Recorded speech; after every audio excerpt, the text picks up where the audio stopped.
Ancient medicine versus modern medicine. Why do they call it alternative medicine when it is the first or the original medicine that humans have been using for thousands of years? While chemical medication, modern medicine, was only discovered about 100 years ago. When alternative medicine has been around thousands of years and chemical medicine or modern medicine only 100 years.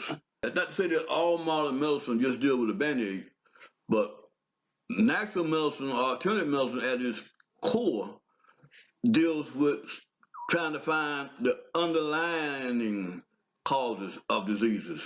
I've studied both, and I think there's a place for alternative medicine and modern medicine. So